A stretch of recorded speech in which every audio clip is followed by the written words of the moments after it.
toi, donc entrepreneur, indépendant, freelance ou commercial. Bienvenue dans cette nouvelle vidéo donc de Trick and Tips. Alors aujourd'hui, on va voir un sujet qui concerne le copywriting. Alors, avant que je développe, je veux d'abord, la politesse oblige me présenter. Donc je suis Michael Capgras, dirigeant du réseau d'affaires YouWorky. Alors, qu'est-ce que c'est un réseau d'affaires? C'est simple, quand on est entrepreneur, on est souvent seul et on doit aller chercher soi-même ses clients, ce qui est normal. L'idée d'un réseau d'affaires, c'est qu'on est avec d'autres entrepreneurs et qu'on s'envoie joyeusement des nouveaux clients. Alors, je vous donne un exemple que je prends souvent. Vous êtes une agence web, enfin plutôt il y a une agence web dans le groupe, elle vient de terminer un site web, puisque c'est son activité. Et elle propose donc à son client de l'enrichir en contenu, mais comme c'est pas son activité à cette agence web, ce n'est que de faire des sites web. Donc elle l'envoie vers le photographe de son groupe, voilà, en lui proposant effectivement de les mettre en relation, puisque une fois que vous avez fini un site web, il faut mettre du contenu, voilà. C'est comme ça à travers de la recommandation, qu'au sein d'un réseau d'affaires, les membres du groupe peuvent augmenter ainsi leur chiffre d'affaires respectif. Alors voilà pour ce que c'est un réseau d'affaires. Donc il y a cette playlist, donc Trick and Tips. Donc il s'agit donc par rapport à mon réseau, tout ça, d'apporter aux adhérents, mais aussi à vous, voilà, on fait connaissance, de vous apporter tout un tas de conseils sur la partie marketing, développement commercial, développement personnel et développement commercial, voilà, tout court. Donc aujourd'hui, on va voir le copywriting. Voilà, comment le copywriting peut vous aider à vendre. Alors aujourd'hui, comme c'est des formats qu'on fait plutôt courts, on va s'arrêter sur 3 astuces. Si vous voulez aller plus loin, vous avez un lien dédié sur cette question-là, écrit, qui va en long, en large, et vous pouvez, c'est gratuit, c'est limité, vous allez comme vous voulez. Voilà, donc vous trouverez le lien pour cet article écrit dans la description de cette vidéo. Alors, le copywriting, en gros, alors on va pas faire de traduction littérale parce que ça n'aurait pas de sens, mais il faut le comprendre comme du texte publicitaire. Voilà, c'est l'idée qu'à chacune de vos prises de parole, alors quand je dis prise de parole, c'est dans le sens le plus large, le plus noble.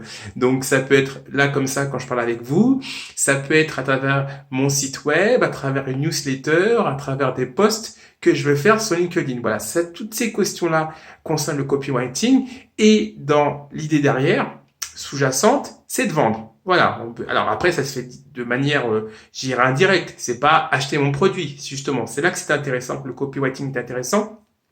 C'est que le copywriting va adopter une forme séduisante pour convaincre votre audience d'acheter. Alors évidemment, il y a différents objectifs. Le but final, c'est de développer son activité, mais il peut se faire à travers différents moyens, la fidélisation, le fait de créer une communauté, de l'engager, etc., etc. Bon, je ne veux pas développer parce que je suis censé faire une vidéo courte. Donc, sur la notion du copywriting, donc 3 astuces. Donc, l'idée, c'est que quand vous allez prendre la parole, donc ça peut être écrit ou de manière orale, c'est 3 astuces qu'il faudra évidemment développer sur chacune de vos prises de communication. Alors, la première astuce, ça va être tout simple. D'ailleurs, ça va être justement le fil conducteur de ces 3 conseils.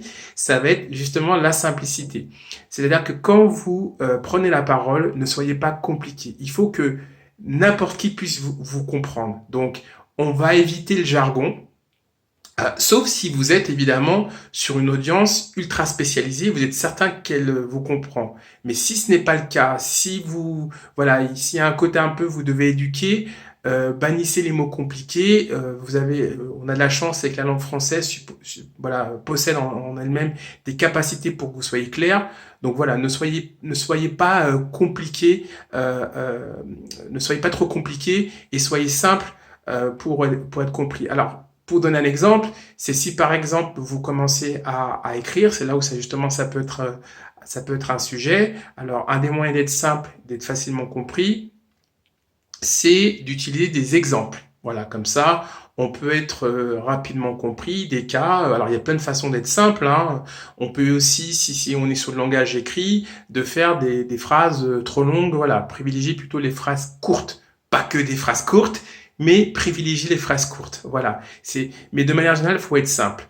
On va faire un lien, justement, avec le deuxième conseil, c'est d'être authentique. Justement, comme par exemple, vous faites une newsletter, donc à vos prospects ou avec des clients, donc une base cliente que vous entretenez, il faut que quand vous prenez la parole, vous faites comme si la personne, c'était limite un ami à qui vous vous adressiez en face de vous. Voyez, il faut que vous soyez sur ce rapport-là, simple.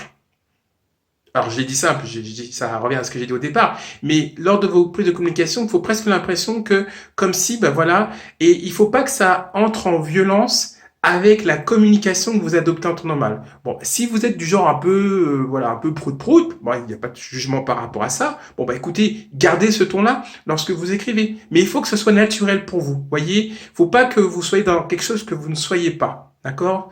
Vous savez, ça touche très loin, ça touche beaucoup à la question de simplicité que je vous ai indiqué. Voilà, donc on a dit simplicité, on a dit authenticité, et ensuite on va terminer par crédibilité. Alors crédibilité, bon, de manière générale, c'est quelque chose qui se travaille sur le moyen et long terme. Mais on peut accélérer cette phase-là. Comment? Ben, par exemple, vous pouvez apporter des chiffres quand vous prenez la parole, vous utilisez vos prises de communication. Il n'y a pas que les chiffres, ça peut être des certifications, si vous en avez. Ça peut être aussi de la recommandation. Bon, on revient au sujet de réseau d'affaires. Mais quand je dis recommandation, c'est si par exemple, vous avez des clients qui sont contents de vous et que vous pouvez apporter ces preuves, entre guillemets, eh ben écoutez, allez-y. Voilà. Donc pour résumer sur ces 3 conseils lorsque vous prenez la parole, simplicité. Voilà, il s'agit de ne pas être compliqué, s'il vous plaît.